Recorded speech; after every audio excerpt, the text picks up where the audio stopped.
Thailand telah sempurna. Barangkali Thailand belum sign, tetapi secara tidak resmi dia membenarkan LGBT, dan pelancongan di Thailand ialah pelancongan LGBT. Walaupun musim Covid yang lepas dunia tidak membenarkan kegiatan LGBT seperti itu, tetapi Thailand masih membenarkan. Kita berada di antara dua negara yang sama-sama melakukan amalan kaum Nabi Lut. Malaysia yang sepanjang ini berada di antara dua negara yang sangat popular. Dan kita lihat juga Indonesia. Sallallahu ala Muhammad, sallallahu ala Muhammad, sallallahu ala Muhammad, sallallahu ala Muhammad. Bismillahirrahmanirrahim. Assalamualaikum warahmatullahi wabarakatuh. Alhamdulillah. Alhamdulillahirabbil alamin wa bihi nasta'in. Assalatu wassalamu ala asyrafil anbiya'i wal mursalin wa alihi washabihi ajma'in. Amma ba'du. Tuan Imam, Tuan muslim-muslimat yang dirahmati Allah sekalian, alhamdulillah dengan penuh kesyukuran kita dapat bersama sekali lagi dalam kuliah Maghrib. Dan izinkanlah untuk saya bicarakan satu tajuk yang berkaitan dengan kisah kaum Nabi Lut alaihissalam. Tapi dalam konteks penjelmaan kembali kaum Nabi Lut alaihissalam. Kita mulakan dengan ayat surah Asy-Syu'ara. A'udzubillahi minasyaitonir rajim. Kazzabat qaumul lutin al-mursalin iz qalahum ahuhum lutun alla tattaqun inni rasulun amin inni lakum rasulun amin. Kaum Lut telah mendustakan para mursalin, para rasul. Ingatlah ketika mereka berkata ketika Nabi Lut berkata, ala tattaqun, kenapakah kamu semua tidak bertakwa kepada Allah? Inni lakum rasulun amin, dan sesungguhnya daku ialah rasul yang amanah. Fattaqullaha tu'in, dan bertakwalah pada Allah, taatlah pada diriku. Wa ma'asukum alimin ajrin in ajalla 'ala rabbil alamin. Wa ma'asukum alimin ajrin in ajalla illa rabbil alamin. Illa rabbil alamin. Dan aku tidak minta daripada kamu sebarang upah, dan upahku ialah kecuali daripada Allah yang punyai segala alam semesta. Dan inilah kisah Nabi Lut yang mereka melakukan satu perkara yang sangat dahsyat yang kita sebut sebagai LGBT sekarang, yang Allah sebut dalam ayat seterusnya, atatuna zukrana minal alamin, apakah kamu datangi lelaki daripada seluruh alam?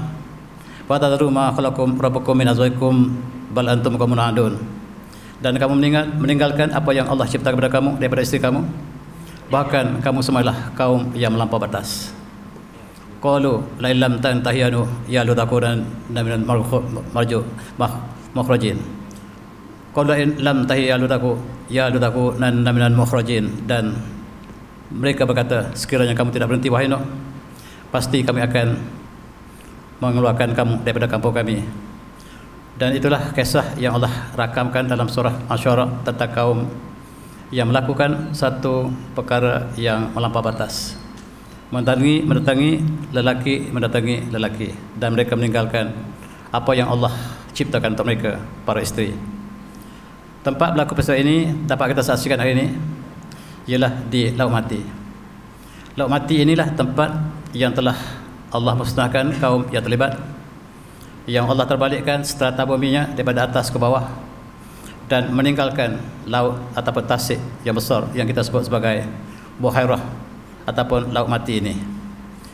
Dan kita lihat peristiwa ini Allah rakamkan dalam banyak surah menceritakan kedegilan kaum yang dimaksudkan. A'udzubillahi minasyaitonir rajim. Walamma ja'a rusuluna rutan sibihim dhaqadu bihim zar'a wa qala hadza munasib.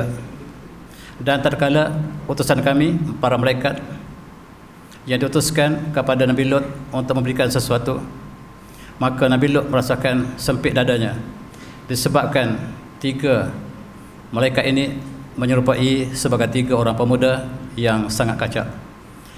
Wa qala hadza munasib, dan Nabi Lut mengatakan inilah hari yang sangat sukar bagi dia.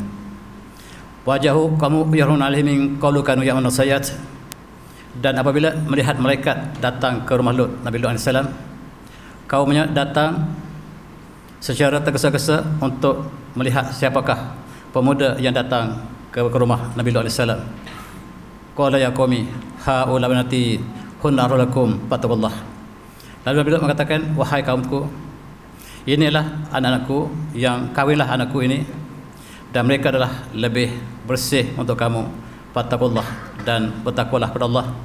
Wala takhzini fi dhaifi, jangan kamu menghina diriku di kalangan pada tetamuku. Alaisa minkum rajulun rasyid, alaisa minkum rajulun rasyid, apakah tidak ada kamu lelaki yang cerdik, yang dapat membezakan yang benar dan yang palsu. Dan itulah kisah dan antara Nabi Lut dengan kaumnya yang datang untuk melakukan apa yang mereka lakukan kepada para malaikat yang datang ke rumah Nabi Lut. Inilah tempat yang ada sekarang, kaum ataupun lauk mati yang meninggalkan kesan untuk kita ambil iktibar. Siapa kaum yang melakukan peristiwa yang sama, maka hukum Allah adalah sama. Dan kita lihat di sinilah Buhairat Mayit, iaitu lauk mati, tempat letaknya kedudukan kaum Nabi Lut, dan dia tidak jauh daripada Baitul Maqdis ataupun Jerusalem. Laut ini masih dikaji oleh para pengkaji yang menunjukkan bahawa strata buminya telah berubah. Yang bawah, iaitu fosil yang berada di bawah, boleh didapati dengan banyak di atas, menunjukkan bahawa strata bumi, lapisan bumi telah berubah sama sekali. Bentuk buminya cukup menakjubkan, dan inilah kawasan yang paling rendah di atas permukaan bumi, sebab laut ini berada 400 meter di bawah paras laut, dan dasar laut mati ini pula berada 400 meter di bawah paras laut lagi. Maksudnya dasar laut mayit ini atau laut mati ini 800 meter di bawah paras laut yang biasa. Dialah kawasan yang paling rendah di atas permukaan bumi, dan tempat itu menandakan satu peristiwa yang besar yang harus kita kenang dan renungi, sebab kaum Nabi Lut kembali semula ke dunia nyata. Cukup menarik apabila lihat daripada slide. Di tengah-tengah laut mayit ini ataupun laut mati ini masih lagi terdapat objek yang tidak diidentify. Dilihat pada slide, ada bangunan yang masih lagi tersimpan di bawah. Walaupun kajian ini tidak sepenuhnya, tetapi ini sudah cukup untuk menggambarkan satu peristiwa yang besar yang Allah musnahkan satu kaum yang begitu melampau batas. Mereka lelaki mendatangi kaum lelaki, dan Allah menceritakan apakah azab yang diberikan kepada mereka. A'udzubillahi minasyaitonir rajim. Falamma jaa'a amruna janna 'aliha safilaha wa amtarnahum hijatan min sijin mandud musamatan inda rabbika wa ma hiya min musamatan inda rabbik wa ma hiya min zalimin bi ba'id. Sadaqallahul azim. Dan terkala datang urusan kami terbalikkan bumi penduduk kaum Lut, yang bawah ke atas, yang atas ke bawah, dan kami hujankan dengan batu yang panas yang menimpa mereka, yang ditandakan, yang tertanda setiap batu itu daripada Tuhannya. Wa ma hiya minaz zalimin bi ba'id. Dan itulah akibat mereka yang menempa azab Allah yang datangnya secara tiba-tiba.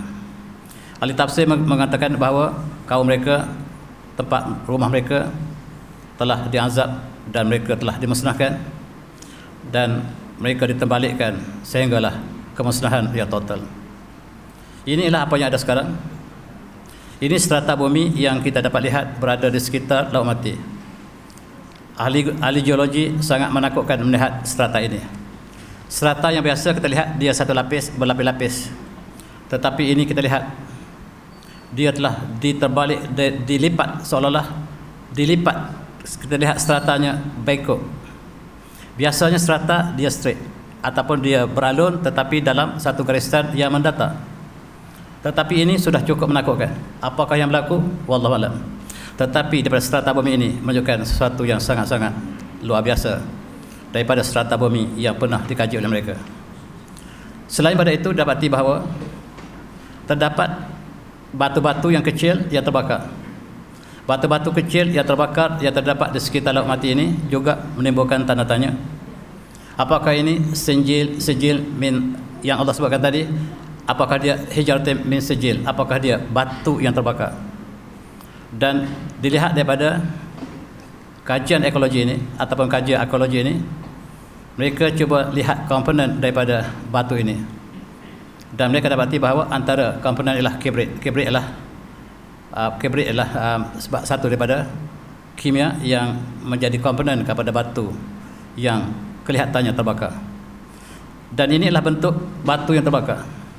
Apakah inilah batu yang dikaitkan dengan azab yang ditimpa kepada kaum Nabi Lut atau tidak? Wallahu alam. Dan dikatakan sahrah yang ini ialah terdapat batu seolah granit yang selalunya tidak terbakar. Granit tidak terbakar, tetapi terbakar di sini.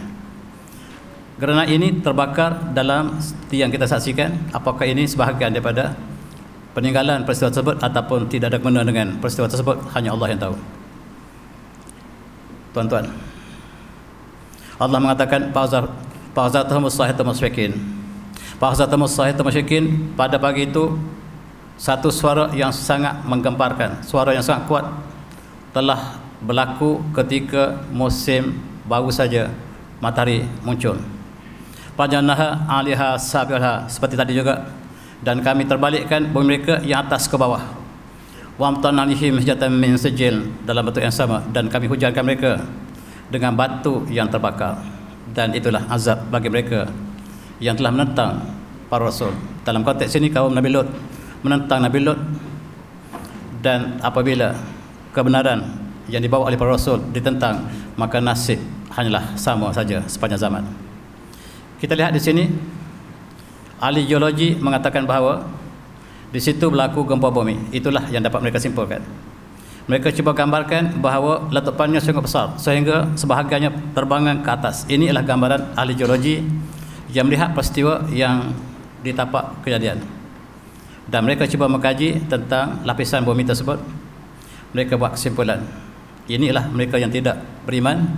Mereka mengatakan bahawa di situ terjadi satu gempa bumi yang sangat luar biasa, yang telah menghancurkan strata bumi, bahkan terbangan ke udara dan jatuh kembali. Dan itulah yang digambarkan oleh ahli geologi. Dan kita yakin dengan apa yang Allah nyatakan dalam surah tadi, menceritakan mereka lah kaum yang Allah telah azabkan. Begitu juga Allah menceritakan bahawa isteri Nabi Lut yang bersama Nabi Lut juga tidak beriman. Dan cukup ganjil, isteri Nabi Nuh juga tidak beriman. Tetapi isteri Firaun beriman. Allah menggambarkan dalam surah At-Tahrim, a'udzubillahi minasyaitonir rajim. Daraballahu mathalan lil ladzina kafaru Nuh wa imra'ata Lut. Kana tahta amdaini min ibadina salihin. Fa khanatahuma falam yughna anhuma min Allah syai'a wa qila dukhulun nar mad-dakhilin. Shadaqal azim. Allah membuat perbandingan bagi mereka yang kafir, yaitu isteri Nabi Nuh alaihissalam dan isteri Nabi Lut alaihissalam. Kedua-duanya dijaga oleh dua orang hamba kami yang soleh, Nabi Nuh dan Nabi Lut. Tetapi mereka telah mengkhianati suami mereka. Mereka telah mengkhianati suami mereka, dan tidak ada apa yang dapat menghalang mereka daripada neraka. Dan dikatakan kepada mereka, masuklah kamu ke dalam neraka bersama dengan mereka yang bersama dengan kamu. Inilah akibat isteri daripada Nabi yang soleh tidak menjamin kesejahteraan, tidak menjamin apa yang dibawa oleh Nabi tersebut. Dan kita lihat ayat seterusnya, ialah isteri Firaun yang telah beriman. Allah melakukan apa yang dikehendaki. Ini satu mitos. Kalau kita melawat kawasan di Laut Mati, tentunya pernah melawat ke Mati, mereka biasanya kita akan dibawa ke satu batu ini. Batu ini mengikut mitosnya yang tidak benar, ialah isteri Nabi Lut yang telah ditukar Allah menjadi batu. Ini adalah mitos yang dibawa oleh orang Bani Israel, dan mereka masih lagi menggelar batu inilah batu isteri Nabi Lut. Wallahu a'lam. Dalam hadis yang diriwayatkan oleh Imam Bukhari, Imam Muslim, muttafaqun alaih, Rasulullah bersabda dalam konteks apabila kita melawat bumi yang diazab oleh Allah. Rasulullah mengatakan, la tarru ala haula mazabin illa an takuna bakin, dan jangan kamu masuk kawasan yang Allah telah musnahkan, yang Allah telah azabkan mereka, jangan kamu sekali-kali masuk kecuali dalam keadaan kamu menangis. Kalau kamu masuk, kamu kena menangis. Wa illam takuna bakin fala tarhu alaihim la yusibuhum ma asabahum, dan sekiranya kamu tidak dapat menangis, jangan kamu masuk, supaya kamu tidak ditimpa bala sebagaimana mereka ditimpa bala oleh Allah Subhanahu. Dan setiap tempat yang Allah musnahkan, tidak boleh kita masuk bersukaria. Kalau masuk, ambil iktibar dan segera keluar dalam keadaan menangis. Ini sebagai simbol kepada kita insaf peristiwa yang berlaku kepada kaum yang menentang Allah SWT. Sekarang perkara ini telah berlaku sebaliknya. Ada package daripada negara-negara umat Islam yang membawa pelancong untuk mandi-manda di sini, tempat yang dilarang oleh baginda Rasulullah. Rasulullah melarang kita masuk ke sini kecuali dalam keadaan yang bersedih, berdoa supaya Allah jauhkan azab daripada perkara yang telah dilakukan kepada kaum terdahulu. Tapi sayang, di sini sangat terkenal dengan tempat untuk mandi-manda. Bahkan mereka percaya lumpur yang terdapat di laut mati ini dapat mengobat penyakit tertentu, wallahu alam. Tetapi larangan tetap larangan. Bahkan ada package Malaysia VIP katanya sentiasa membawa package ini ke sini untuk berobat dan sebagainya. Ketahuilah, tempat ini dilarang oleh Rasulullah. Termasuk juga tempat yang dimusnahkan di kawasan kaum Nabi Saleh alaihi salam yang disebut sebagai Madain Saleh, yang juga sekarang telah dijadikan sebagai tempat pelancongan di Arab Saudi, juga dilarang oleh baginda Rasulullah untuk kita masuk kecuali dalam keadaan yang seperti yang disebutkan tadi, dalam keadaan berduka cita dan berdoa supaya kita dihindarkan daripada bala yang menimpa kaum terdahulu. Tuan-tuan yang saya hormati, sayang, selepas begitu lama kaum ini telah pupus, mereka ditenggelamkan di dasar laut mati dengan penyakit yang mereka bawa bersama dengan kejadian tersebut. Tiba-tiba dia muncul kembali hari ini. Kaum ini muncul kembali bermula di barat, merebak ke timur, utara dan selatan, dan dia benar-benar berada dalam kalangan kita hari ini. Tuan-tuan, dengan nama baru LGBT.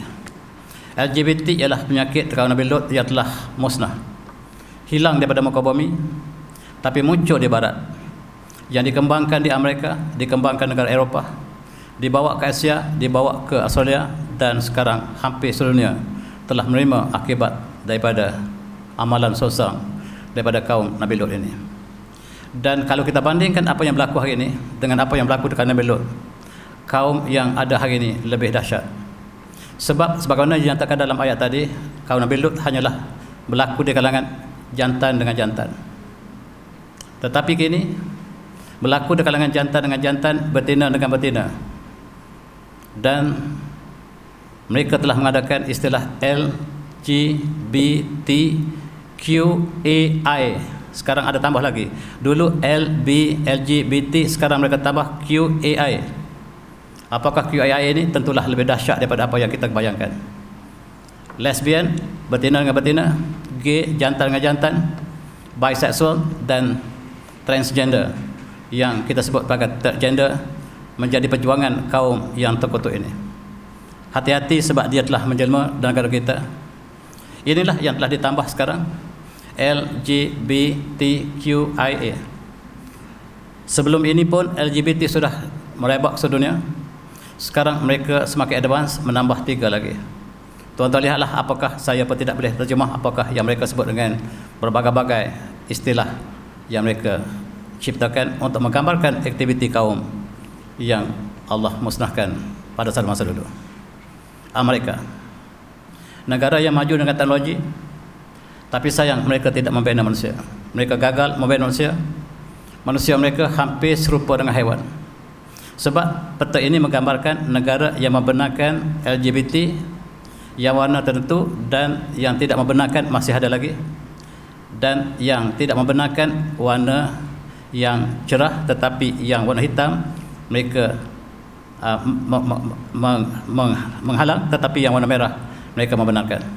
Kita lihat separuh daripada mereka pada tahun 2013 yang lalu, telah separuh daripada negara mereka telah mengamalkan amalan terkutuk ini antara lelaki dengan lelaki, wanita dengan wanita. Dan mereka, setiap presiden yang bertanding di Amerika, siapa yang tidak menyokong kepada ini, mereka kalah. Mereka akan kalah sebab majoritinya mereka menyokong LGBT, walaupun mereka tidak mengamalkan LGBT, tapi mereka menyokong LGBT. Tuan-tuan, majoriti tidak menentukan kebenaran. Majoriti tidak menentukan kebenaran. Dalam konteks ini kita lihat bagaimana ke Amerika. menjadikan majoriti untuk menjadikan akta mereka membenarkan kahwin sejenis, dan ini merebak ke seluruh dunia. Akibatnya pada tahun 2013 lepas 20 juta rakyat Amerika terkena penyakit STD, Sexual Transmitted Disease, setiap tahun. Cukup menakutkan. Dan penyakit ini disalurkan ke seluruh dunia, dan tempat yang mereka ialah negara-negara di Asia Tenggara yang sangat-sangat cantik mengikut mereka.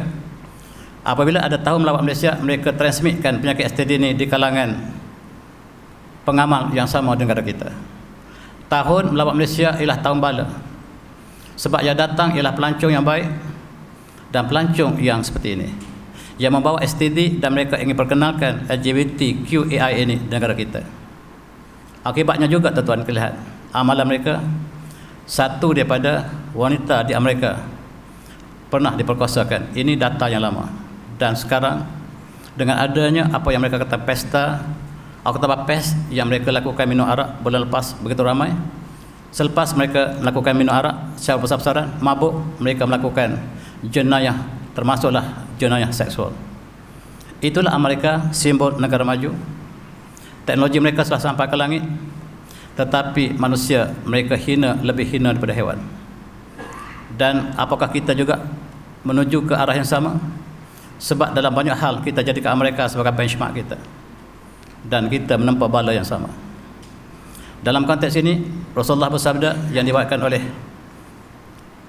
Imam Ibn Majah, dan Rasulullah mengatakan, lam tazal al-fahisyah fi qawmin qat hatta yu'linu biha illa fasha bihim at-ta'un. Sekiranya berlaku perbuatan maksiat secara melampau, secara terbuka dalam satu kaum, maka mereka lakukan secara terbuka illa fasha bihim at-ta'un, dan Allah akan sebarkan penyakit taun. Mereka akan Allah hantar penyakit taun, penyakit yang sangat-sangat takut. Taun ialah penyakit yang pecah perutnya. At-ta'un ialah perut yang pecah, yang kemudiannya di-generalisekan pada penyakit berjangkit. Asalnya taun ialah penyakit yang perutnya pecah, dan lepas kena taun selalunya meninggal dunia. Walau aja allati lam takut madat fi asabihim alladhi namada. Dan penyakit-penyakit yang tak pernah dikenali oleh moyang mereka, Allah akan sebarkan penyakit ini apabila mereka melakukan maksiat secara terbuka. Apakah COVID-19 yang kita tak pernah kenal sebelum ini termasuk dalam kategori yang disebut dalam hadis yang mulia ini, yaitu wal auja allati lam takun madat fi asrafihim alladzina madha. Tidak pernah dikenali oleh moyang mereka terdahulu, dan kita menempa bala yang sama. Kita lihat bagaimanakah pemimpin-pemimpin Amerika apabila mereka bertanding untuk menangi presiden, mereka mengadakan kempen LGBT. Dan orang inilah yang mengembang LGBT di Amerika, terkenal, namanya Hillary Clinton, yang sangat rapat dengan pemimpin Malaysia, yang sedang mengembangkan penyakit LGBT. Dia kalah kepada Presiden Trump, sebab Presiden Trump lebih hebat untuk mengembangkan LGBT Amerika, dan dia rasa dia sudah hebat sebab dia sudah ada rangkaian di Malaysia, dia sudah ada rangkaian di Indonesia, dan dia masih kalah sebab Trump lebih hebat dalam mengembangkan LGBTQIA. Dia hanya kembangkan LGBT saja. Trump mengatakan saya tambah 3 lagi, saya tambah QIA, dan Trump menang bergaya. Siapa yang menyokong LGBT, dia akan menang di Amerika. Majoriti selalunya dalam kepalsuan, selalunya kebenaran dalam minoriti. Sama ada di barat atau di sini, selalunya yang minoriti adalah yang sentiasanya harus kita pertimbangkan untuk kebenaran. Dalam konteks ini, majoriti di Amerika memilih untuk memilih LGBT yang lebih luas, iaitu apa yang dikembangkan oleh Presiden Trump.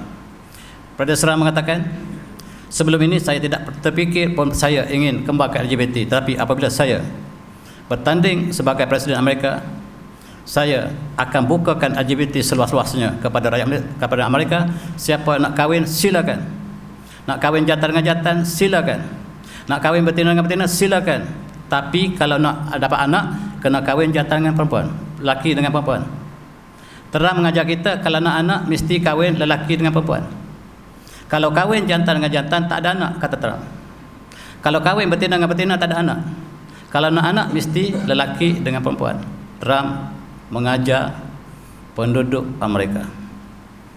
Dan sekarang Trump telah kalah, Biden telah menang. Sebab Biden lah yang perkenankan LGBT+. Dia ada versi 2.0, LGBT plus 2.0, yang tak pernah dibenarkan di Amerika, sekarang dibenarkan, termasuk terbuka di tepi jalan.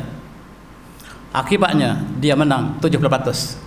Rakyat Amerika memilih Biden sebab Biden memberikan ruang untuk kembangkan LGBTQI di Amerika. Dia juga ada rangkaian di Malaysia, sangat-sangat luas.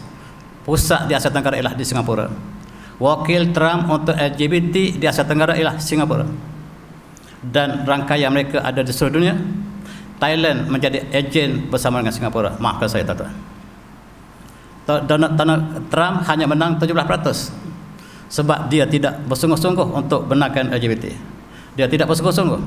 Dan Biden mengatakan, saya akan lakukan segala-galanya untuk LGBT. Tuan-tuan baca, ketika Biden bertembung dengan Trump, dia mengatakan, saya mahukan, I want every member of the LGBT plus community to know you will love.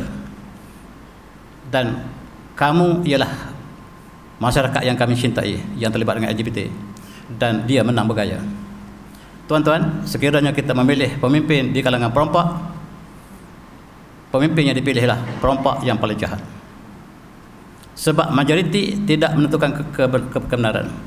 Dalam konteks negara Amerika, yang paling jahat akan dipilih menjadi ketua perompak mereka. Mari kita ingat, tuan-tuan, itulah yang berlaku di negara barat. Sekarang mereka paksa kita menerima mereka. Sekarang mereka mengatakan kebanyakan dunia telah membenarkan LGBTQ+, versi 2.0. Amerika yang warna hijau semuanya membenarkan. Dia sudah menjadi law of the land. LGBTQ+ dibenarkan secara terbuka. Dan di Eropah semua, termasuk Australia, termasuklah di Afrika Selatan. Ini data lama, tuan-tuan. Data baru, Asia sudah semakin meluas. China juga termasuk dalam kumpulan yang sama. Taiwan juga telah masuk ke dalam kumpulan yang sama. Korea juga telah masuk ke kumpulan yang sama. Ini data lama. Dan Malaysia pada mulanya merah, kemudian merahnya semakin lama semakin kurang. Hijau tidak, merah pekat pun tidak. Kita muzabzabi nabai dadzalik. La ilaha ula wa la ilaha ula. Itulah kita. Mari kita lihat, tuan-tuan, apakah maksud saya? Human right. Human right ialah LGBT berselindung di sebalik kebebasan manusia. Hak kebebasan manusia inilah harus diperkembangkan seluruh dunia. Di Malaysia kita ada ejen mereka, dan akibatnya di Eropah yang mengamalkan perkara ini, hampir lebih separuh daripada penduduk Eropah ialah anak luar nikah. Perancis, negara yang membenarkan amalan ini, membenarkan perzinaan secara bebas. Pada statistik pada tahun 2016 yang lepas, 60% anak yang dilahirkan di Perancis ialah anak luar nikah. Hampir semua anak luar nikah, lebih pada separuh di negara Eropah yang sama seperti mereka. Estonia, Sweden, Denmark, Portugal, semuanya 5% ke atas anak luar nikah. Anak yang tidak didaftarkan, anak ayah dan ibu yang tidak daftarkan perkahwinan mengikut cara mereka. Ini ialah anak perzinaan mengikut tarifan mereka. Ini menggambarkan anak populasi Eropah hari ini. Dan kita sudah masuk alam jahiliah. Seperti sebelum kedatangan Rasulullah, sebelum Rasulullah diutuskan, inilah amalan dilakukan oleh kaum Quraisy. Tetapi Allah menyelamatkan kita dengan Islam. Tetapi sekarang mereka kembali ke zaman jahiliah yang tidak ada tandanya. Di Malaysia mereka ada ejen yang ramai. Ejen inilah yang sekarang sedang berjuang supaya membenarkan khalwat. Khalwat ialah dasar yang mereka sebut sebagai hak asasi manusia. Kenapa kita untuk melarang orang berkhalwat? Ini hak asasi mereka. Mereka menuju kepada LGBT. Arak, kenapa kita harus haramkan? Sebab ialah hak asasi manusia. Syariah juga dipertikaikan, hukum faraid juga dipertikaikan, murtad. Kita lihat bukan saja kepada NGO yang sedang berjuang negara kita supaya benarkan murtad, dan mahkamah dan parlimen juga membahaskan tentang perkara yang sama. Mereka mengajak kita supaya lari daripada Islam dan mereka berpijak di bawah istilah human right. Dan mereka sedang berjuang. Tuan-tuan kenalilah ejen mereka negara kita. Dan mereka mengatakan bebas untuk berpakaian si wanita. Ini ialah menuju kata tak gender. Mereka menuju pada tak gender. Tak gender Malaysia dilindungi oleh satu kuasa dunia. Kalau mereka melakukan tak gender di Malaysia, mereka akan dibawa ke Australia dan diberikan perlindungan di sana. Rangkaian mereka lah rangkaian antarabangsa. LGBT harus dibenarkan. Institusi agama seperti JAKIM kenapa harus diadakan di Malaysia? Sebab agama, kenapa saja Islam? Kenapakah ada pusat kemajuan Islam? Kenapa tidak ada pusat kemajuan Kristian? Kenapa tidak ada pusat kemajuan Buddha? Kalau ada pusat Islam, kenapa tidak ada pusat Kristian? Tuan-tuan, mereka sedang persoalkan. Solat Jumaat mereka cadangkan supaya dipindahkan pada hari Sabtu. Sebab hari Jumaat mengganggu lalu lintas. Orang pergi kerja mengganggu lalu lintas. Kadang-kadang mereka nyatakan secara terbuka dalam forum-forum yang terbuka, kadang-kadang mereka bincang dalam forum yang tertutup. Solat Jumaat yang mereka cadangkan supaya dipindahkan pada hari Sabtu. Dan mereka sangat giat dalam NGO, termasuklah ahli parlimen yang mereka pilih mewakili mereka yang akan berjuang dalam parlimen, dan dosa adalah kebebasan peribadi. Mari kita kenali mereka, siapakah mereka. Sekarang mereka punya rangkaian cukup rapat, cukup hebat di Malaysia. Kadang-kadang kita tidak kenali. Dan di antara mereka seperti ini, mereka sedang berjuang. Mereka mengatakan pelacur adalah hak asasi manusia. Kenapa kerajaan tidak benarkan pelacuran sebagaimana negara Eropah? Kenapakah tidak benarkan seperti Thailand? Sebagai negara Eropah semua benarkan pelacuran sebagai profession. Kalaulah Malaysia ada askar, tentera, jururawat, doktor, juru terbang, kenapa tidak ada profession pelacur? Mereka sedang berjuang. Dan sekiranya tuan-tuan terlibat dengan menyokong mereka, maka kita menyokong perbuatan kaum Nabi Lut dan tunggulah akibatnya. Mereka sedang berjuang. Sex works is work. Pekerjaan seks ialah pekerjaan, satu profession. Dan mereka berjuang melalui parti politik sekarang. Ada parti politik yang sedang perjuangkan perkara ini, yang NGO bergabung dengan parti politik untuk membentuk satu rangkaian yang lebih besar. Tuan-tuan tengok gambar ini. Kalau ada anak-anak kita yang bawa gambar bendera seperti pelangi, maka ketahuilah mereka termasuk kepada ini. Simbol mereka sangat-sangat halus. Kadang-kadang mereka berjuang untuk AIDS. Kadang-kadang mereka berjuang untuk dadah. Kadang-kadang mereka berjuang untuk kemanusiaan. Tetapi di belakangnya lah LGBT.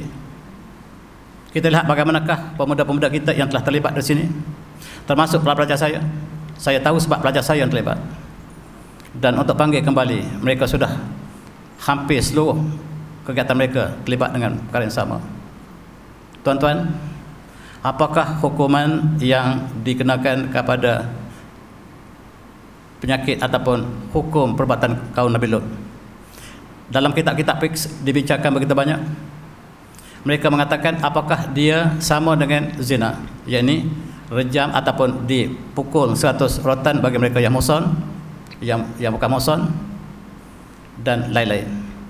Dan terdapat 3 hukuman. Pertamanya, LGBT lebih hebat daripada zina. Maksudnya mesti ada satu hukuman yang lebih berat. Bukan saja sama dengan zina, termasuklah hukuman yang harus lebih berat. Ada yang mengatakan sama, ada yang mengatakan sama. Ada yang mengatakan hukum LGBT sama dengan zina. Dan ada yang mengatakan lebih ringan. Termasuklah Imam Abu Hanifah mengatakan dialah lebih ringan. Wallahu a'lam. Dan saya ingin bersama-sama untuk kita renungi satu lagi perjuangan mereka yang sama seperti rangkaian ini. Rangkaian ini telah menambahkan satu lagi perjuangan mereka yang telah bermula di Bangsa Bersatu, iaitu The Convention on the Elimination of Discrimination Against Women, yang secara ringkasnya disebut CEDAW. CEDAW ialah perjuangan bangsa-bangsa bersatu. dan dia melibatkan seluruh negara dunia. Di bawah CEDAW ini ada banyak artikel, ada 80 tak silap saya, dan dikendaki seluruh dunia. Akhir sekali, ultimately sains semua 80 artikel tersebut. Ada yang sains 14, ada yang sains 15 sekarang, ada yang sains 30, ada yang sains 40, tetapi negara Amerika sains semuanya. Apakah protokol ini cukup menyentuh hati budi kita umat Islam, tuan-tuan? Inilah wakil-wakil mereka di dunia. Seluruh wanita dunia menghantar wakil mereka. Mereka membincangkan apakah hak kebebasan yang harus diberikan pada setiap wanita di dunia. Dan mereka telah meletakkan convention ini dalam beberapa artikel, dan di antara negara mereka yang warna biru telah ratifikasi, maksudnya telah mengesahkan mereka harus akur dengan artikel yang dikeluarkan oleh bangsa bersatu ini. Negara tersebut kebanyakanlah Amerika, sebahagian dari negara Afrika, Australia sepenuhnya, Rusia dengan negara Eropah bersatu untuk membenarkan ratifikasi tentang artikel tersebut. Apakah artikel tersebut? Malaysia seperti biasa muzabzabi baina dzalik, la ilaha ula wa la ilaha ula. Kita sentiasa berada haram tidak, halal tidak, halam. Dan yang paling menakutkan ialah perkara yang ingin mengesahkan LGBT sebagai hak asasi manusia. Dan antara artikelnya mengatakan CEDAW ialah convention tadi, says a man can marry a man like him, a woman can marry a woman like her. Laki boleh kahwin dengan lelaki, perempuan boleh kahwin dengan perempuan, tidak ada halangan. Dan diminta seluruh dunia akan tanda tangangi akhir sekali. Tak kira orang Islam, tak Islam, semua akhir sekali. Just a matter of time. Dan wakil kita bersama-satu menentukan bilakah kita akan sains sebahagian atas semuanya. Daripada 80 tadi dikompakskan, direngkaskan kepada 18 artikel lain. Amerika telah sains semuanya. Ada negara kita, saya tidak tahu berapakah yang mereka sains, sebab kita tidak tahu apakah yang wakil kita di bangsa bersatu. Siapakah mereka, kita tidak kenal. Dan ini cukup menakutkan, sebab di bawah artikel ini, a man can marry a man. LGBT harus dibenarkan di Malaysia. Belum lagi, tetapi mereka sedang mengadakan perbincangan. Ahli-ahli politik sedang dilatih. Mereka dibawa masuk melalui NGO, dimasuk melalui ahli politik. Hati-hati. Dan tuan-tuan, di barat mereka sangat-sangat bangga jantan kahwin jantan. Mereka bawa model ini ke Malaysia. Tuan-tuan lihat, kalau jantan dengan jantan berpegang tangan, itu suami isteri. Kadang-kadang mereka berjalan di Kuala Lumpur berpegang tangan, itu suami isteri. Mereka daftarkan, dan ini dibawa masuk ke negara kita. Disokong oleh NGO yang banyak, disokong oleh ahli parlimen. Dan sekiranya ini dijadikan sebagai artikel ataupun sebagai akta negara kita, maka kita menempah lebih dahsyat daripada kaum Nabi Nuh, Nabi Lut. Sebab kaum Nabi Lut hanya terlibat jantan dengan jantan, betina dengan betina tidak terlibat. Tetapi sekarang yang sedang direplikasikan ialah terlibat seluruhnya. Dan mereka berjuang supaya kita kahwin dengan siapa yang kita cinta. Bukan kahwin sahaja-saja di antara lelaki dan perempuan, tetapi perjuangan mereka ialah untuk kahwin dengan siapa yang kita cintai. Itulah perjuangan bendera yang warna pelangi tadi. Kita bagi ruang untuk azan dulu.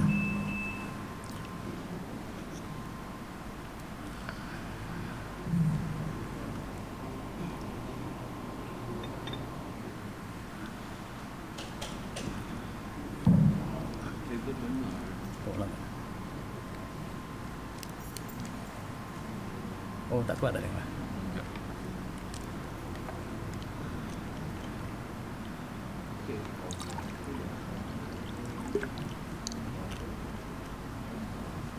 Okey, baru dah. Okey. Allahu Akbar,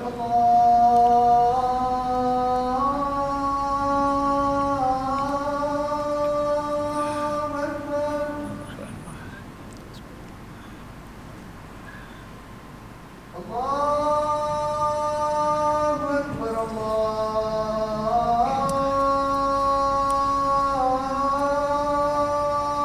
Akbar.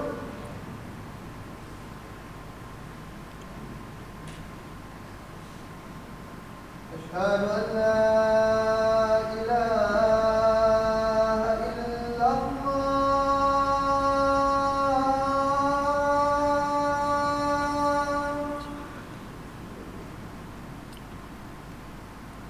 Asyhadu an la ilaha illallah.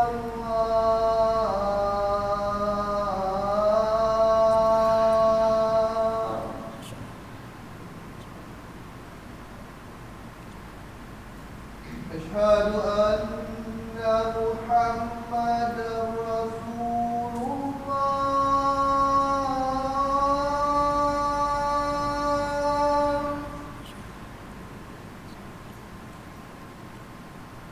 Asyhadu anna Muhammadar Rasulullah.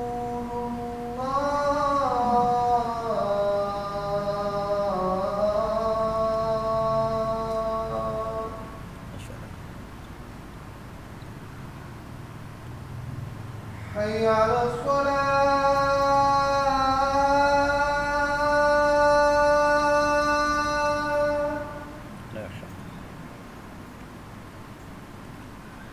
Hayya 'alas shalah.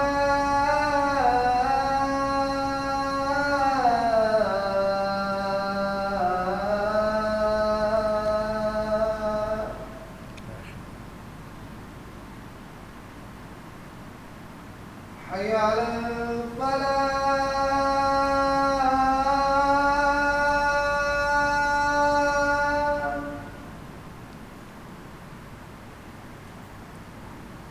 Hayya 'alal falah.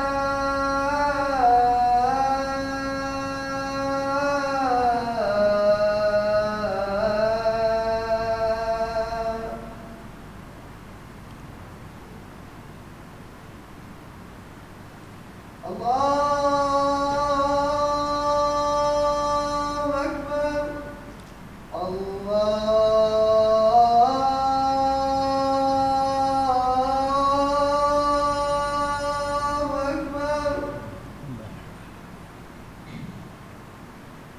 La ilaha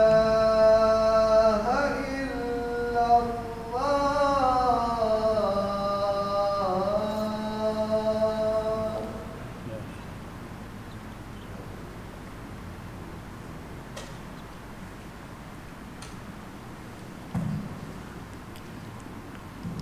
Alhamdulillah, kita sambut sekali lagi.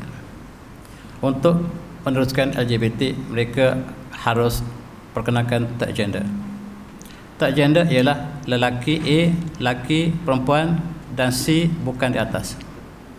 Bukan lelaki, bukan perempuan, tetapi mereka perkenalkan tak gender. Dan third gender, fourth gender, fifth gender, sixth gender, dan untuk umum mereka sebut X gender. Boleh semua. Dan sekarang ada beberapa negara yang maju kononnya telah meletakkan dalam pasport mereka X gender, laki bukan, wanita bukan, X. Dan kumpulan inilah sedang berjuang negara kita. Di negara kita mereka ingin perjuangkan third gender saja, bukan fourth, bukan third.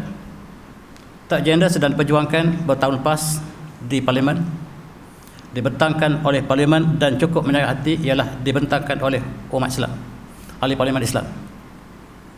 Tetapi dibantah oleh mufti yang ketika itu sebagai menteri Jabatan Perdana Menteri Agama membantah bahawa third gender tidak boleh diiktiraf dalam negara Malaysia sebab tidak ada klasifikasi third gender. Cukup menarik hati, tuan-tuan. Dan yang kedua ialah artikel yang cukup menakutkan ialah CEDAW doesn't criminalize sexual relation outside of marriage for both spouses. Kalau isteri nak cari lelaki lain, silakan, tidak ada kesalahan, tidak boleh bawa ke mahkamah. Suka sama suka, isteri dengan suami orang, silakan. Suami dengan isteri orang, silakan. belum ditandatangani negara kita, belum, tapi sedang diperjuangkan. Mereka kebanyakan NGO ke arah ini, dan Allah menyatakan wala taqrabuz zina innahu kana fahsyatan wa sa'a sabila. Dia bercanggah head on collision dengan Al-Quran yang diperjuangkan sebahagiannya oleh NGO Melayu. Tuan-tuan, harus kita peka dan kita lihat siapakah mereka. Mereka sangat-sangat licik dalam kalangan ini. Mereka menyembunyikan identiti mereka, tetapi ultimately perjuangan mereka ialah ke arah untuk ratifikasi CEDAW. Dan sekarang sudah ada di Malaysia pakej tukar isteri. Subhanallah, yang tak dilakukan oleh kaum Nabi Lot. Polis tangkap baru kita tahu. Kalau polis tak tangkap, tak dilaporkan dalam berita harian, kita tak tahu. Rupa-rupanya mereka adakan berbagai-bagai aktiviti. Mereka adakan tempat-tempat resort yang tertentu. Mereka ada krus yang berlayar daripada pelabuhan ke pelabuhan. Rupa-rupanya mereka ada pakej isteri, pakej tukar isteri, yang haiwan pun tak lakukan.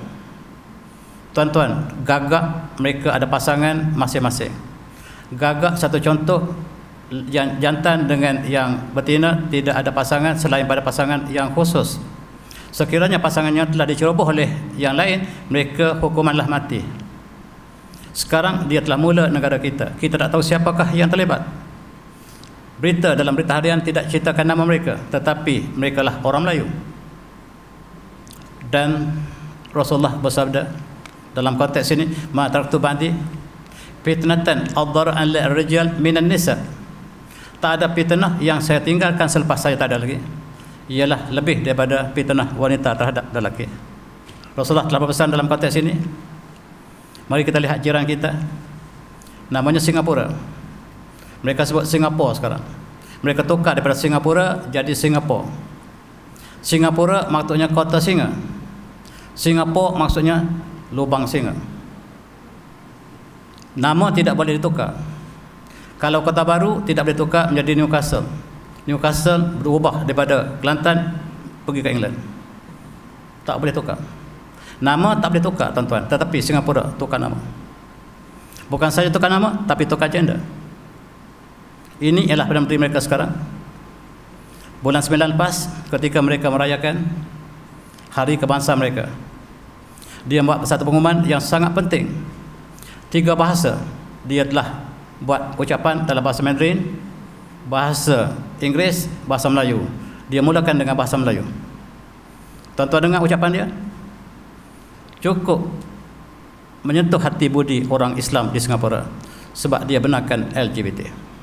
LGBT secara jelas dibenarkan oleh Undang-Undang Singapura di bawah S337A yang membenarkan perbuatan lelaki dengan lelaki, tempat yang terbuka ataupun tempat yang tertutup, tidak ada salah. Dan Perdana Menteri senyum-senyum manis menceritakan sekarang kita sudah peringkat antarabangsa. Singapura sudah bersedia untuk membenarkan jantan dengan jantan, betina dengan betina tidak disebut, dan boleh dilakukan di tempat terbuka dan tempat yang tertutup, dan dia sebut dikriminasi. Dikriminasi maksudnya tidak salah, dan dibenarkan di Singapura. Dan dia menyatakan bahawa I believe this is the right thing to do. Saya berfikir, saya percaya bahawa perkara untuk membenarkan LGBT ini adalah perkara yang sesuai dengan kemajuan negara kita, Singapura. Negara kita telah mencapai ekonomi terbaik dunia, mengalahkan Switzerland, mengalahkan Amerika, mengalahkan seluruh dunia. Kita muncul sebagai negara yang paling hebat dalam ekonomi, dan Singapura daripada negara third gender, third world, menjadi negara yang pertama meninggalkan Malaysia, induk kita. Dan itulah ucapannya dalam bahasa Melayu. Tetapi walau bagaimanapun, kalau inginkan anak, tak boleh kahwin jantan dengan jantan. Kena kahwin antara lelaki dengan wanita kalau untuk anak. Sama seperti Trump sebut, semua seperti Biden sebut. Biden sebut kalau nak dapat anak, tak boleh kahwin jantan dengan jantan. Diulang sekali lagi oleh Perdana Menteri Singapura, kalau inginkan anak, tak boleh kahwin jantan dengan jantan. Harus kita kahwin lelaki dengan perempuan. baru kita boleh dapat anak, kata Perdana Menteri ini. Rupa-rupanya anak dia mengamalkan LGBT. Anak yang bakal mengganti dia sebagai Perdana Menteri Singapura ialah pengamal. Dan mereka ada banyak ejen negara kita yang sama-sama ingin ratifikasikan perkara yang telah ada di Al-Sabah 1. Dan dia berucap dalam bahasa Mandarin dan akhirnya dia berucap dalam bahasa Inggeris. Dan maka definition of marriage antara men and women from being challenged constitution in the courts, dan yang kita maksudkan dengan perkahwinan itu apakah ditarikkan kembali. Singapura negara maju, asalnya sebahagian dari Johor, telah meninggalkan Johor begitu jauh. Dia adalah negara pertama dunia dan kita negara ketiga kekal, negara ketiga daripada dulu sampai sekarang. Dan inilah presiden mereka, namanya Brian Chong. Pemuda-pemuda kenal nama mereka sebab dia sentiasa datang negara kita. Dia ramai peminat di sini. Namanya Brian Chong. Dia adalah LGBTQ. IA tidak ada lagi di Singapura, yang ada Q. LGBTQ. Malaysia ada LGBT. Dan inilah perjuangan mereka untuk sama-sama Malaysia bersama mereka dalam perkara yang sama. Mereka sudah ada lama persatuan di antara Singapura dengan Malaysia tentang biseksual dan lesbian yang mereka sebut sambal. Tuan-tuan, kalau ada sambal ini maksudnya perjuangan LGBT yang sudah mencapai kemuncaknya. Dan ini adalah mufti kita di Singapura, seorang yang sangat muda. Dan dikatakan kerajaan Singapura melantiknya dengan harapan dia ratifikasi untuk akta yang diubah tadi. Tetapi dia pemuda yang sangat cekal hatinya. Dia mengatakan, saya menolak. Saya menolak. Dan dengan sedih dia mengatakan, saya tidak ada kuasa. Hanya saya dapat lakukan ialah saya nasihatkan kepada pemuda Singapura, janganlah kita lakukan perkara tersebut. Yang saya dapat lakukan ialah, wahai pemuda Singapura, kerajaan membenarkan jantan dengan jantan, tetapi kita tidak benarkan. Tetapi saya tidak kuasa. Saya beritahu Islam tidak benarkan. Ada sekeping surat yang hanya beberapa patah dikeluarkan oleh mufti, dilaporkan oleh TV3. Jarang TV3 laporkan perkara seperti ini. Hanya saya dapat nasihat dengan linangan air mata. Apabila kita tak kuasa, tuan, kita tidak boleh bertindak ke atas apa yang dilakukan oleh golongan yang membawa kemungkaran. Hanyalah linangan air mata yang dapat kita saksikan. Dan itulah nasib saudara kita di Singapura yang mereka sedang merancang lepas pilihan raya ini untuk melakukan satu tahap yang lebih jauh ke negara kita tanpa bersembunyi lagi. Sebab Thailand telah membenarkan, Singapura membenarkan, yang menjadi penghalang mereka hanyalah Malaysia dan Brunei. Penghalang mereka adalah Malaysia dan Brunei, dan sebahagian NGO telah bersedia di Malaysia. Brunei dengan kata putus, kami menolak. Siapa yang melakukan LGBT di Brunei, hukumnya rejam. Di Malaysia kita tidak dengar lagi apa-apa keputusan. Dan inilah keluhan yang sangat mendukacitakan disebut oleh mufti kita yang sangat muda ini. Singapura telah muncul sebagai negara most competitive global economics, dan dia menurut kita tempat pertama, mengalahkan US, mengalahkan Hong Kong, mengalahkan Belanda, mengalahkan Switzerland. Singapura daripada negara third world menjadi negara terbaik dunia hari ini. Kita sangka mereka maju bersama dengan akhlak, tapi sayang, mereka telah menjadi sama seperti mereka. Mereka adalah antara pendukung besar Amerika. Ketika Amerika berperang dengan Rusia di Ukraine, Singapura mempanggilkan dirinya sebagai penyokong nombor 1 Amerika dan New World Order. Tuan-tuan, LGBT Thailand telah sempurna. Barangkali Thailand belum sign, tetapi secara tidak resmi dia membenarkan LGBT, dan pelancongan di Thailand ialah pelancongan LGBT. Walaupun musim Covid yang lepas dunia tidak membenarkan kegiatan LGBT seperti itu, tetapi Thailand masih membenarkan. Kita berada di antara dua negara yang sama-sama melakukan amalan kaum Nabi Lut. Malaysia yang sepanjang ini berada di antara dua negara yang sangat popular. Dan kita lihat juga Indonesia sama seperti Malaysia, LGBT-nya sangat kuat. Bahkan perjuangan di Indonesia lebih dahsyat daripada apa yang berlaku di Malaysia. Mereka mengatakan bahawa untuk menjadi LGBT bukan satu jenayah. Inilah pejuang-pejuang yang sudah lakukan daripada Sulawesi sampai ke Jawa. Dan LGBT diterima, kami bangga menjadi LGBT. Dan mereka buat pertama kali ada Ratu Waria. Ratu Waria ini wanita bukan pria bukan. Tak gender diperkenalkan di Indonesia. Indonesia mengiktiraf tak gender. Malaysia belum. Mereka lebih advance pada kita. Singapura, Thailand telah lengkap, dan sekiranya Indonesia telah menandatangi, maka tinggal Malaysia dengan Brunei satu-satu lagi. Tuan-tuan, ini profesor mereka, Profesor Fakulti Islam, namanya Profesor Siti Musdah. Tuan-tuan ingat, dia kata tidak ada salahnya melakukan seks sama jantina ataupun berlainan berzina sekiranya dilakukan sama sukarela dan saling cinta mencintai. Ini simbol Profesor Fakulti Islam di Indonesia, dan dia adalah profesor di UIN, Universiti Islam Negeri. Dan seorang daripada penduduk Indonesia, dia mencabar Allah. Sekiranya LGBT ini dimurkai Allah, kenapa Allah tidak musnahkan Amerika? Kenapa Allah tidak musnahkan negara yang mengamalkan LGBT? Tunggu wahai saudara. Nama dia cantik, Ulul Absar. Dia mencabar Allah, sekiranya benar LGBT ini Allah murka, kenapa tidak hancurkan mereka yang sedang mengamalkan? Sama seperti yang dilakukan oleh kaum Firaun, juga mengatakan kepada Nabi SAW demikian. Kalaulah benar kamu adalah Rasul, datangkan bala kepada kami. Para Rasul menerima ancaman sama seperti itu.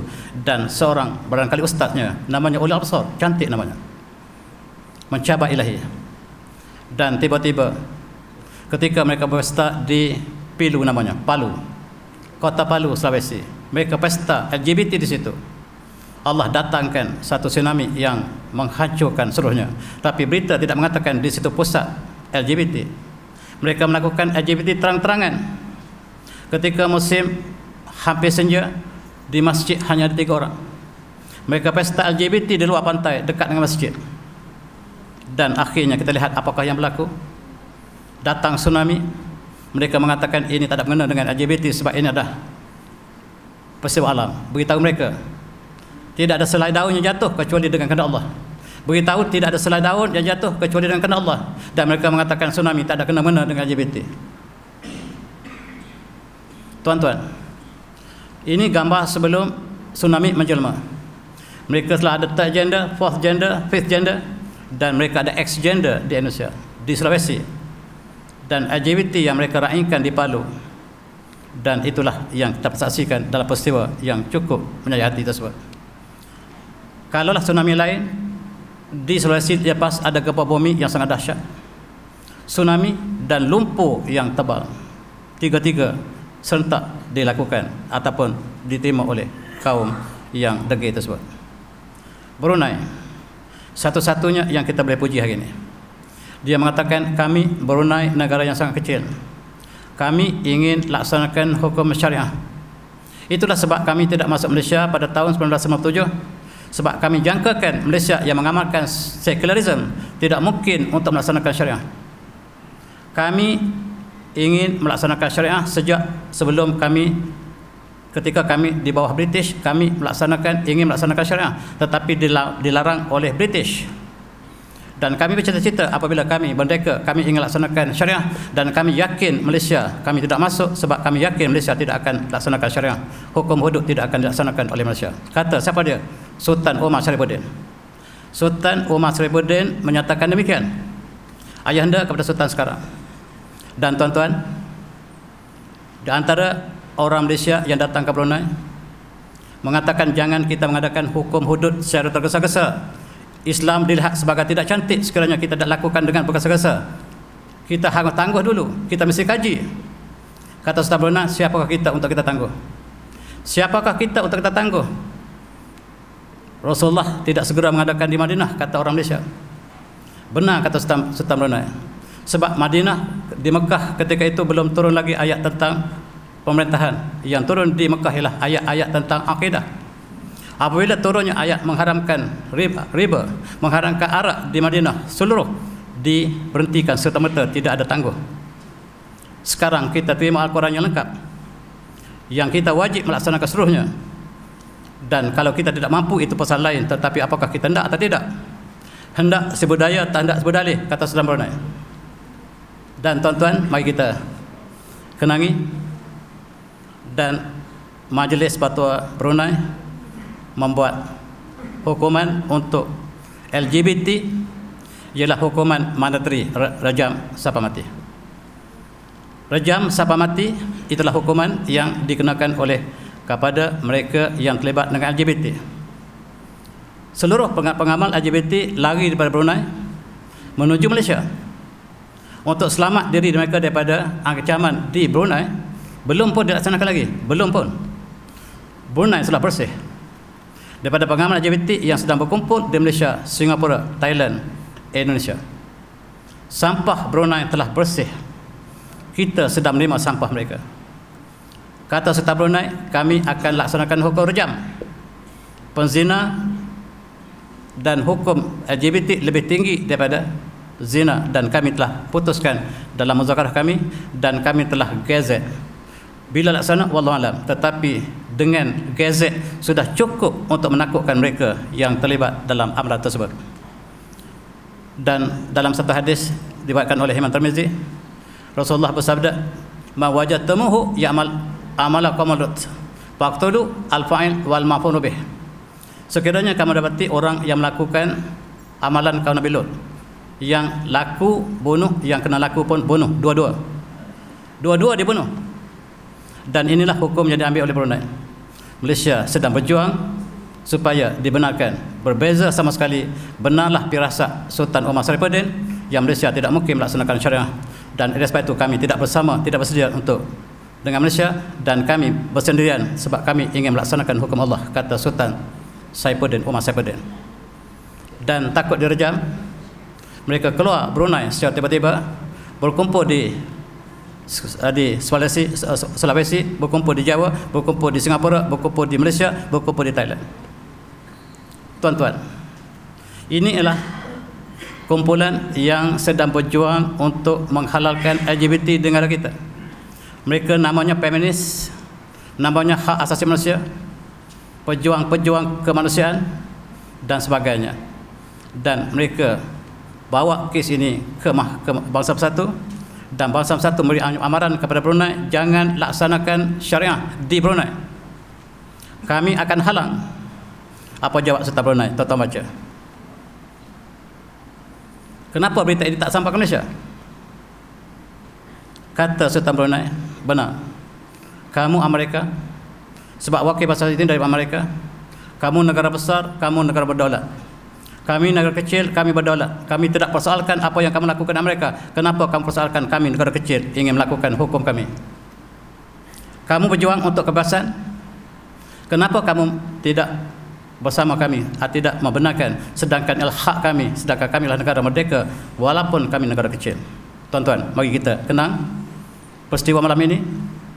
Kita bertanggungjawab depan Allah nanti, dan sekiranya kita terlibat dengan mereka, maka kita akan menjawab di akhirat nanti.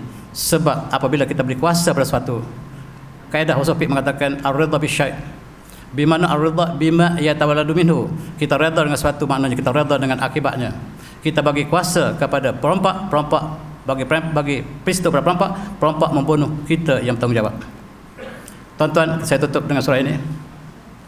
A'udzubillahi minasyaitonir rajim. Suratan anzalnaha wa qara'naha wa anzalna fiha ayatin bayyinatin la'allakum tadhakkarun. Az-zanatu waz-zani fajlidu kulla wahidin minhuma mi'atal jarah wa la tathum bima arafatum billahi in kuntum tu'minuna billahi wal yawmil akhir wa la syahada antahuma ta'ifatun minal mu'minin. Dan surah ini Allah turunkan, kami turunkan supaya kamu laksanakan, dan kami fardukan. Kami turunkan ayat-ayat yang jelas dalam surah ini, surah An-Nur. Lelaki perempuan yang berzina, lelaki yang berzina, hendaklah kamu sebab keduanya dengan 100 syaratan.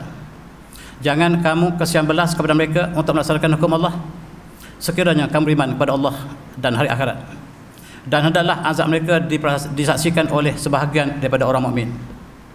Dan Allah menyatakan surah An-Nur untuk dilaksanakan, dan kita mengaku kita Islam, tetapi kita barangkali bersama dengan mereka yang menentang pelaksanakan hukum Allah di bumi Allah sendiri. Kita menumpang bumi Allah, berpayungkan langit Allah, hisap udara Allah, rezeki Allah, tetapi dalam konteks hukum Allah kita meminjam undang-undang selain pada undang Allah dan ingat ancaman Allah kepada orang Yahudi.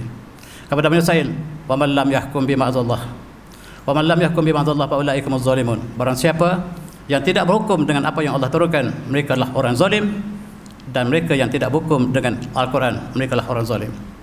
Tuan-tuan, Al-Quran menurunkan syariah ialah untuk kebaikan manusia, dan maqasid syariah kita ialah untuk menjaga agama kita. Oleh sebab itu murtad ada hukumannya. Untuk menjaga jiwa, pembunuhan qisas dilaksanakan, dan untuk menjaga akal, arak diharamkan. Untuk menjagakan kemuliaan nasab, maka zina diharamkan. Untuk menjaga harta, ada hukuman bagi mereka yang mencuri dan sebagainya. Dan itulah tuan-tuan, sebagai satu renungan, saya minta maaf kalau saya terkasar, terlebih bahasa. Dan marilah kita renungi apa yang berlaku negara kita. Kita bandingkan apakah yang berlaku pada kaum Nabi Lut. Persamaan yang jelas, bahkan dalam banyak hal kita melampaui apa yang dilakukan oleh kaum Nabi Lut. Marilah kita sama-sama berminta beristighfar dan menjauhi jalan-jalan yang membawa kepada kemusnahan kita, negara, dan seluruh manusia seluruhnya. Dan dengan kata itu saya sudahi dengan minta maaf. Wabillahi taufiq. Assalamualaikum warahmatullahi wabarakatuh.